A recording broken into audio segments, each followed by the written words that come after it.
gente, tudo bem? Aqui é a Fernanda Faria, sou jogadora de vôlei e vim fazer um convite para vocês. Se inscrevam no canal Domínio Rubro Negro, compartilha, dá o like, ativa o sininho para receber as notificações dos vídeos. Tem muito conteúdo legal, tem muita coisa maneira lá, tá bom? Um beijo, tchau! Boa tarde, nação rubro-negra, e uma boa tarde também aos companheiros da Embaixada Fla Campinas.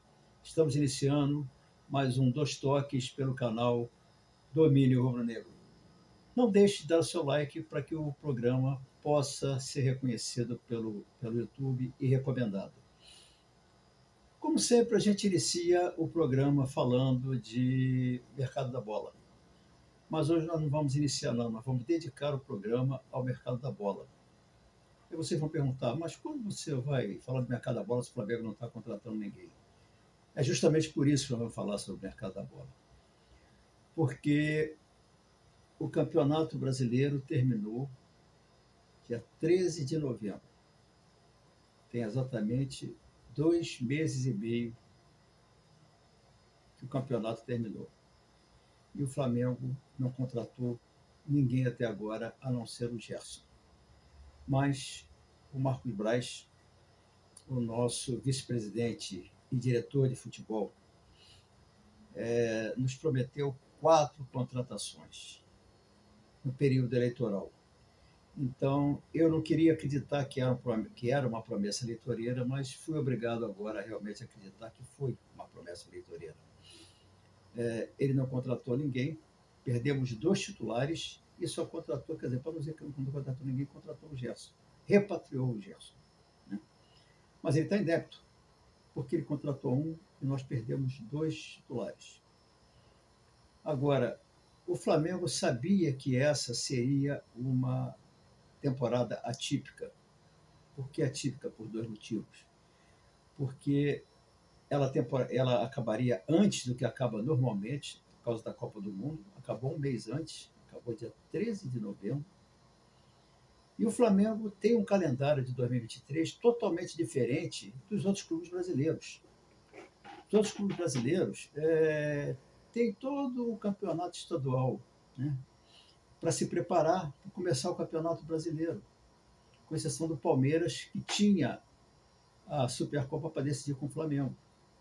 Mas o Palmeiras se planejou, se preparou, e o Flamengo não. E o Flamengo tem até o dia 28 de fevereiro, menos de um mês, ele tem 2 competições importantíssimas, 2 competições internacionais, que é o Campeonato Mundial e a Recopa Sul-Americana. Vocês sabem como é que o Palmeiras se preparou? O Palmeiras se preparou fazendo a preparação física com seus atletas online. E quem assistiu ao jogo Flamengo e Palmeiras viu que o Palmeiras nitidamente estava com o preparo físico melhor do que o preparo físico do Flamengo. Qualquer um notou isso. O Palmeiras estava muito mais inteiro no jogo do que o Flamengo.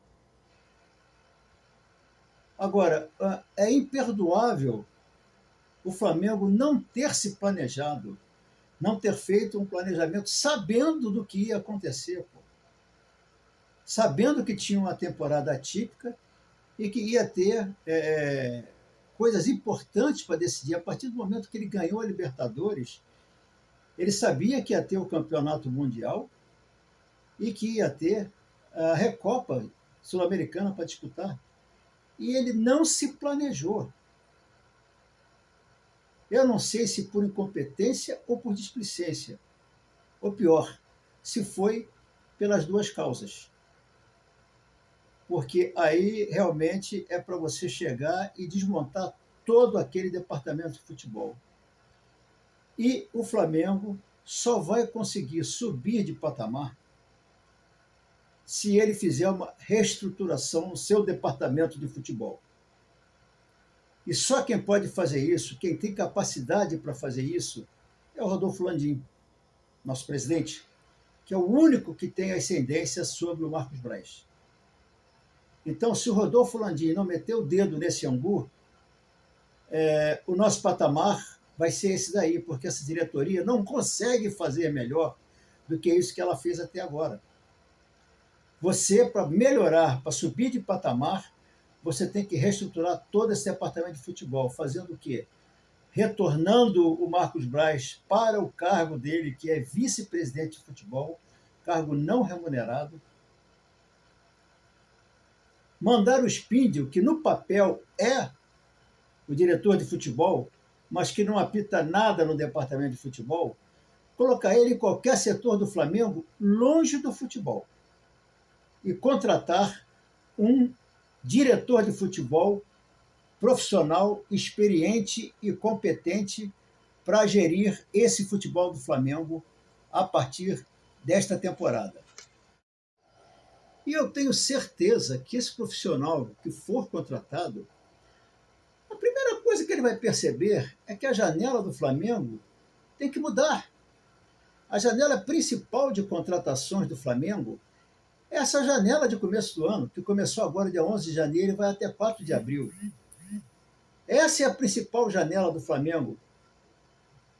E o Flamengo já era para ter contratado, porque ele perdeu entre 13 de novembro e final do ano, ele perdeu 1 mês e meio, em que ele podia estar negociando as contratações e depois, quando abrisse a janela, ele contratar. Porque muita gente vai dizer, pô, mas você não podia contratar antes de 11 de janeiro, mas tá bom. Mas você pode negociar. O que aconteceu? O Ricardo Scarpa, ele foi contratado pelo West Ham, se eu não me engano, mas ele só foi comprado, na realidade, a partir de 1º de janeiro, que foi quando abriu a janela. O Matheus Cunha, a mesma coisa, o Wolverhampton. Ele negociou a compra do Matheus Cunha, mas só comprou efetivamente a partir de 1º de janeiro, quando abriu a janela. E era isso que o Flamengo tinha que ter feito. O Flamengo tinha que ter ido atrás dos reforços, fechar negócio e contratar quando abrisse a janela. Agora, se o Flamengo for sair atrás de reforço agora, resultado, nós vamos disputar o campeonato mundial com um elenco pior do que o elenco do ano passado. Porque nós perdemos 2 titulares e contratamos um. Então o elenco piorou, ao invés de melhorar em relação ao ano passado. E o Marcos Braz jurou de pé junto, prometeu que ia reforçar o time com 4 reforços, sendo um de renome internacional que iria revolucionar o futebol brasileiro. E que ele trouxe foi o Gerson. Só que ele mandou o João Gomes embora, só que ele vendeu o João Gomes. E o Rodinei já tinha ido embora também. Então, mais essa promessa de fazer 2 contratações, mas se você contratar o Marcos Braz, depois do Flamengo ter passado pelo Mundial, a ideia era você contratar para reforçar o time para disputar o Campeonato Mundial. Você contratar depois do Campeonato Mundial, é chover no molhado, pô. Se o Flamengo ganhar o Mundial, tudo bem. Mas se o Flamengo perder o Mundial, nós temos que pensar nisso, tem que pensar na melhor hipótese e na pior hipótese. Então, 2 coisas que o Flamengo tem que fazer obrigatoriamente a partir de agora.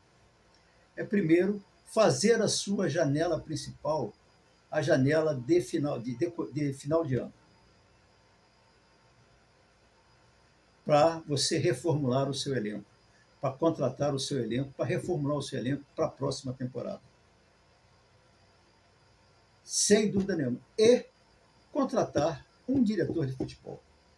A gente não pode continuar com essa diretoria lotada de amadores.